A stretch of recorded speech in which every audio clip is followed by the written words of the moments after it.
إن الحمد لله نحمده ونستعين ونستغفره ونؤمن به ونتوكل عليه ونعوذ بالله من شرور أنفسنا ومن سيئات أعمالنا من يهده الله فلا مضل له ومن يضلل فلا هادي له أما بعد فقد قال الله تعالى في القرآن المجيد بعد أعوذ بالله من الشيطان الرجيم بسم الله الرحمن الرحيم ومن آياته أن خلق لكم من أنفسكم أزواجا لتسكنوا إليها وجعل بينكم مودة ورحمة إن في ذلك لآيات لقوم يتفكرون.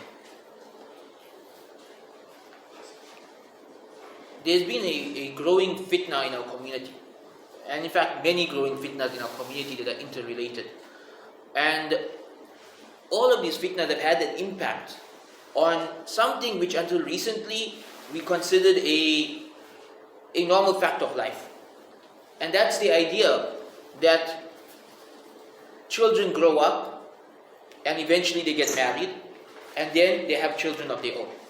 Right? This is a norm, this is how society has always been, this is something we all took for granted. But over the past 10 years, you would have noticed that more and more of the youngsters are not getting married for a variety of different reasons. Some have no interest in marriage, some don't want children, and some are caught up in various forms of immorality that take them away from marriage. And we don't talk about this enough. We don't talk about the impact that this will have on society in the long run. And so what I want to talk about, not just today, because this is a very long topic, what I want to talk about perhaps over the next few weeks, maybe the next few months, is number one, the importance of marriage, number two, how to educate and raise our children in a way where they take this concept seriously, and number three, the various fitnas in our community that are getting in the way of marriage. Now, this topic can get very controversial, because some of the fitnas we have to discuss are things that people are very caught up in. Right? Various movements in the world today that people are passionate about. But we have to be clear and explicit that these movements are un-Islamic. And the road they are taking the youth down is very, very dangerous. So we have this problem today where people don't want to get married. And it's not just a Muslim problem. It's a global problem. Across the globe, from the USA to South Africa, across the globe, marriage rates are going down. In every country that has been affected by these various fitnas.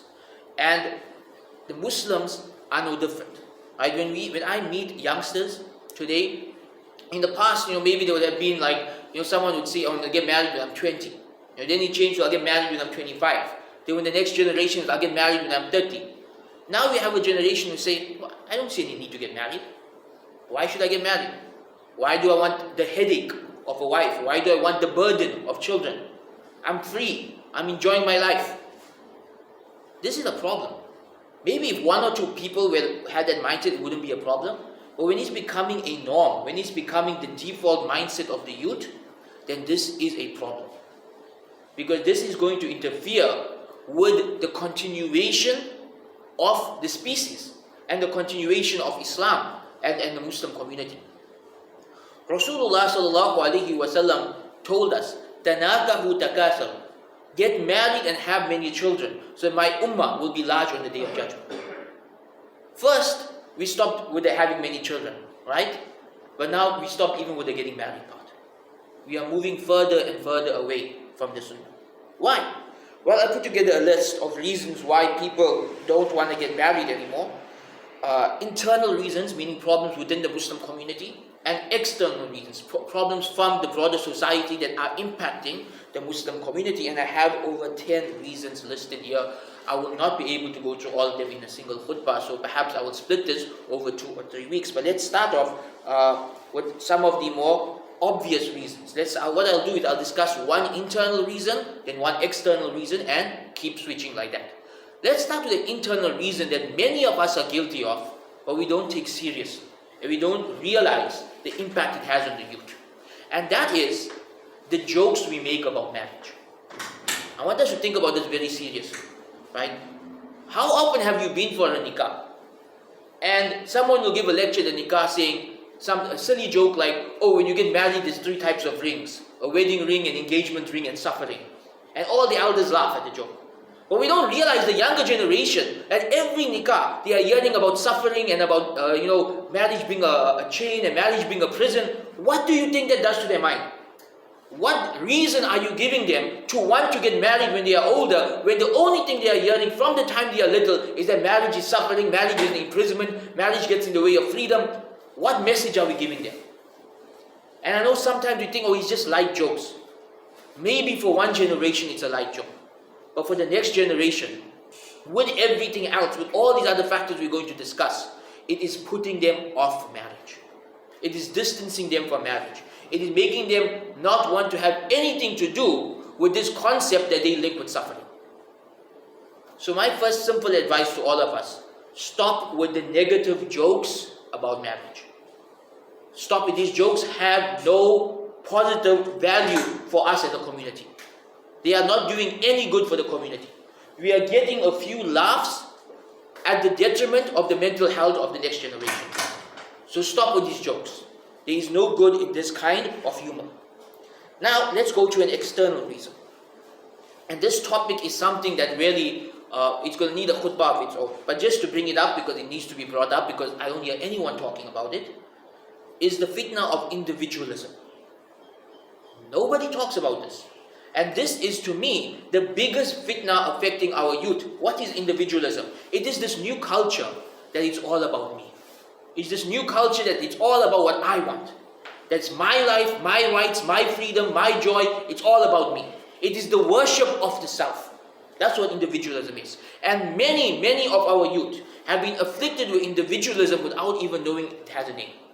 Because they are growing up in a culture that is very individualistic. It's a culture where everything revolves around you. If you look at social media and the way the youth engage with social media, it's all about how many followers do I have, how many likes do I get, how many people love me, how many people take me as an influencer. It's all about the self. Now when somebody is all about themselves, they become egotistical. Their life becomes all about what they want. And now they see a spouse as getting in the way of that. That, oh, I have less freedom if I get married. I have less chance to do what I want if I get married. I won't be able to live the life I want if I get married. And then children don't even think about it, because children are definitely going to get in the way of that egotistical culture. So we have to talk about individualism. Inshallah, perhaps I'll give a khutbah on that later on in the series. But this is a topic no one's even mentioning.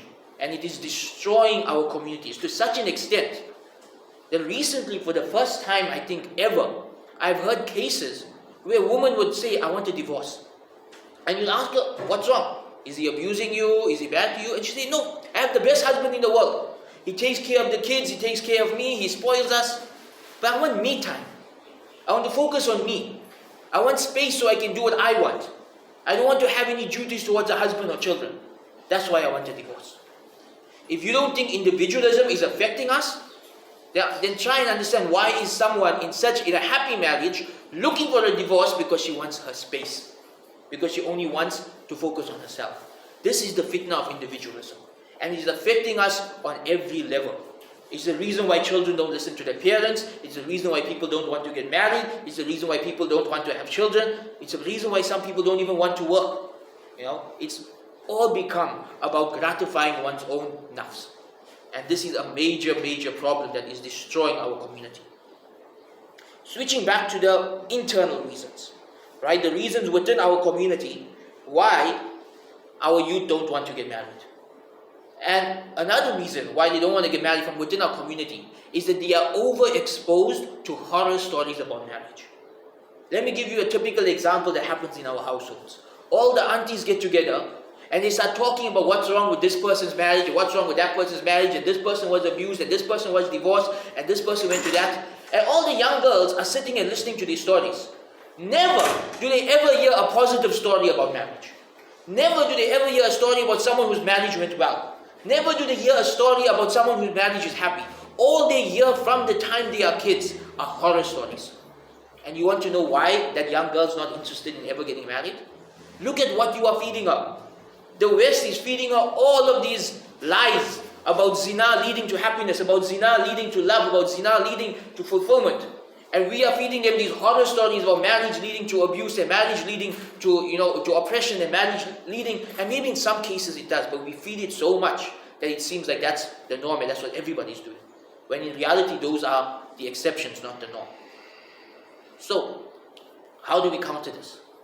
Start showing your children positive examples of marriage, starting with your own marriage. Let your marriage be a role model to your children. That I want to have what my parents have. That should be, their number one goal. I want to have what my parents have. And maybe in some cases the parents don't have it, right? Maybe if there are things beyond one's control. Someone's divorced, someone is widowed, whatever the case may be. Show them other examples. Maybe their uncles, maybe their grandparents. If not even that, at least the seerah. Show them the life of Rasulullah ﷺ and what marriage brought to his life. Show them the examples of the Sahaba and what marriage brought to their life. But show them positive examples and positive stories about marriage to counter this narrative that it is something bad. We have to do this. We can't be just either making bad jokes about marriage or talking horror stories about marriage and expecting the next generation to think that it's something good. This culture has to change. We have to start portraying it in a positive light. Otherwise, we're going to see an entire generation, or we are rather already seeing an entire generation who are not interested in getting married. Switching over to the outside factors that are causing the youth not to want to get married. Very obvious one is the ease of access to haram. More than ever, young people have access to every haram imaginable. And when that haram has become normalized, and they don't even see it as haram any longer, and they don't even see it as a sin any longer, and they just see it as a normal thing that they do every day, why would that person ever want the responsibilities that come with marriage? There's a lot more controversial things I can say about this, but it's stepping stones. It started when 20 or 30 years ago, we started discouraging those people who had multiple wives, and we started encouraging them to have affairs instead. This is what our community did. They said, I'd rather my husband have an affair than have a second wife. So first we started saying, affairs are fine. Right? So that's major sin. People started normalizing it so somebody doesn't do halal. Now it's gone further than that. Now we have teenagers in zina. It's normal, they're experimenting. Na'udhu billah, experimenting with sin, experimenting with evil. Fear Allah. We must fear Allah as a community. We are heading down a very, very dangerous path. It started with something else, it's gone all the way downhill. And now, building upon that, there are even bigger fitnas affecting our youth. Fitnas that we never even imagined 20 or 30 years ago. The filth that they are bombarded with through the movies and the TV shows that they watch. Many of us of the older generations can't even imagine these levels of fitna. There are alternative lifestyles, these alphabet lifestyles being promoted to them that are pure sin. They are nothing in there but sin. It is completely sinful, and you're not even allowed to say that anymore. And they are being taught by their schools, if they don't go to Muslim schools. They are being taught by Netflix, they're being taught by their cartoons, they're being taught by their video games that this is normal, that this is good.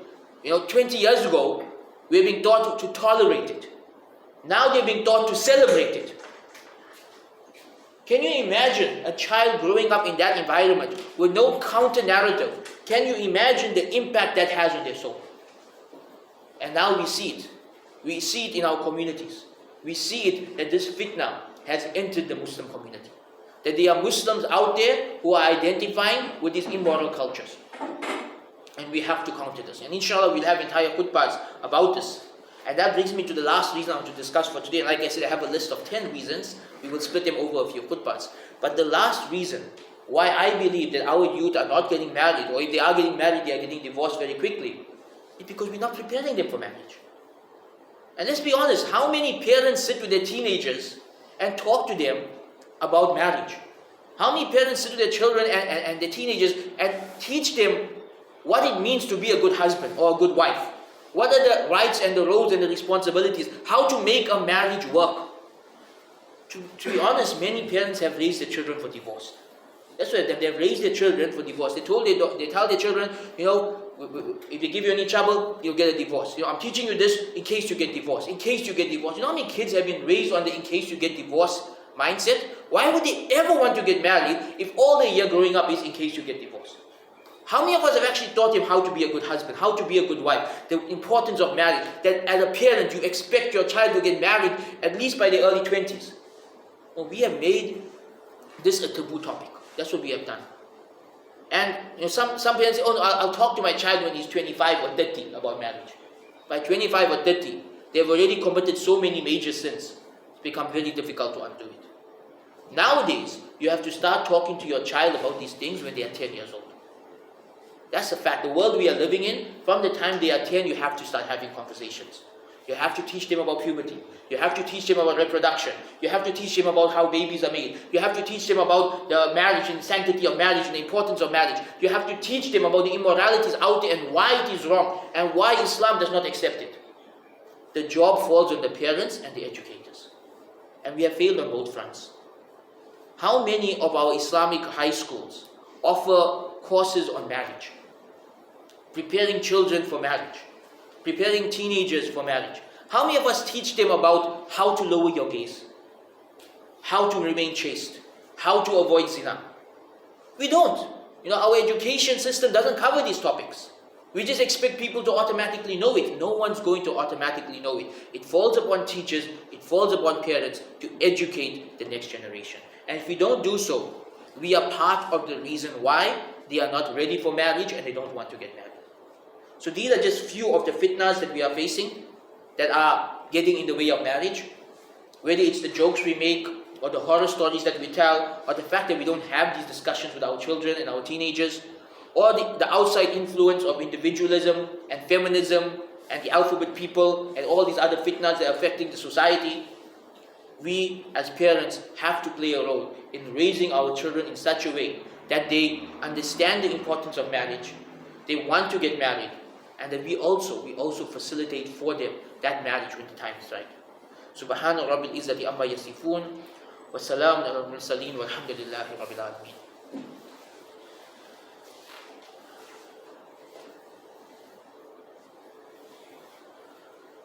إن الحمد لله نحمده ونستعين ونستغفره ونؤمن به وتوكل عليه أما بعد.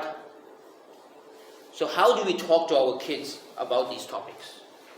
Again, for many of us, these topics are taboo. They're things that we don't bring up at all. And then parents are shocked when their kids fall into sin. Parents are shocked when they learn their 13 or 14-year-old is involved in major sins. We have to have a talk with them long before that. We have to teach them right from wrong. And one of the things you can do to help them avoid the evils and the fitnas out there is to teach them the beauty of marriage, to teach them the importance of marriage, to teach them the benefits of marriage. We don't do that anymore. We take it as a default that when they get of age, they're going to want to get married. But by the time they get of age, they are so used to the haram, and they are so surrounded by haram, and they have so much ease of access to haram, and they're so caught up in their own selves, they don't want to get married. From a young age, you must teach them the beauty of marriage. How do you do that? What do you focus on? We go back to the verse I quoted at the beginning, where Allah subhanahu wa ta'ala says, from amongst His signs is that He created from amongst you your spouses to live together in peace. And He has placed love and mercy between you. These are signs for those who think. In this verse, Allah subhanahu wa ta'ala brings about 3 benefits of marriage. Building homes of peace, love, and mercy, compassion. That these are the benefits of a marriage done the right way. That when someone chooses to get married in a way that is pleasing to Allah subhanahu wa ta'ala, and that marriage is founded upon taqwa, and that marriage is done in the way that is right, then that marriage, inshallah, and there are exceptions to every rule, but inshallah that marriage will be a source of sakinah. It will be a source of inner peace. That marriage will be a source of mawaddah. It will be a source of love. That marriage will be a source of rahmah, of compassion and mercy. Teach them about the importance of continuing this ummah. That the Prophet ﷺ told us, "Tanakahu takasaru," get married and have a lot of children. He taught us this. That you expect your children to grow up and have their own children. You expect this as a parent. And have these conversations with them. The importance of having children. The benefits of having children. The joy and love and beauty that children bring into your life. It's a sad thing that, when you read the Quran, Allah subhanahu wa ta'ala tells us that Allah has made beautiful women and children. Meaning, the things that men are supposed to love the most are their wives and their children. But now we live in a time where people don't want wives and they don't want children. Meaning our fitrah has been so corrupted that people no longer see children as a source of joy. They see children as a burden. They see children as an unwanted responsibility. And if a lot of people are doing this, what's going to happen to the next generation? Will there even be a next generation? So parents, teach your children the importance of the fact that one day they will have their own children. And that that's a good thing. And that those children will be a source of joy for them. And that the relationship they have with you, inshallah, they'll have the same relationship with their children. Right? So they need to have a good relationship with you. Another thing, a benefit of marriage to teach your children is izzah. That marriage brings about dignity and honor. While all of these haram lifestyles bring with it disgrace. Disgrace in the eyes of Allah subhanahu wa ta'ala, disgrace in the eyes of the believers, disgrace in the eyes of society. That when someone chooses a lifestyle of zina or any of these other evil lifestyles, they will be disgraced. They will be disgraced. People will look down on them, people will backbite about them, people won't want anything to do with them. Even though these things are being normalized, this is just the fitrah. It is the fitrah, no matter how much people try to normalize sin, it is the fitrah that people look down upon others who are involved in a lifestyle of sin. It's just human nature to be disgusted by a lifestyle of sin. But when someone chooses chastity, when someone chooses to lower their gaze, when someone chooses to restrain themselves from sin, when someone chooses to get married and to take up the responsibilities of marriage and to make their marriage work, they become dignified and honored in the sight of Allah subhanahu wa ta'ala and in the eyes of society as well. Who do society look up to? They look up to those who make their marriages work. They look up to those who take up the responsibility and fulfill the responsibility. They look up to those, because those men who are able to be responsible and make a marriage work are the ones more capable of leading businesses. They're the ones more capable of leading organizations. They're the ones more capable of leading society, because they show they are capable of leadership. So teach your children that marriage brings with it honor and dignity, while all these other haram lifestyles that are being bombarded with on the media bring with it disgrace and bring with it a lot of problems. There's a lot more we can say about this topic. As I said, we will split it over a few weeks. We ask Allah to protect us from the fitnas of our time and to protect our youth from the fitnas of our time. There are a lot of fitnas out there that are taking them away from the fitrah, from the natural way of life, towards all kinds of immorality, including immoralities we couldn't even imagine 10 or 20 years ago. We ask Allah to protect us from this, to revive the culture of marriage, to revive the culture of dignity and honor, to make us once again the honorable nation. I end by reminding everyone that Islam is now the main barrier between this world and immorality. Everybody else failed. Everybody else caved in. Everybody else said, okay, it's fine, it's fine, it's fine. And they all started accepting all the immoral lifestyles. The only barrier now between this world and immorality is Islam. And we have to stand our ground. This is a intellectual jihad, where we have to stand our ground, stand for what is moral, even if you get cancelled, even if you get banned from entering certain countries, whatever the case may be. But stand for what is right, because we are now all that stands between this world and immorality. We ask Allah to protect us and guide us. Subhana rabbil izzati amma yasifun wa salamun ala al-mursaleen walhamdulillahi rabbil alamin.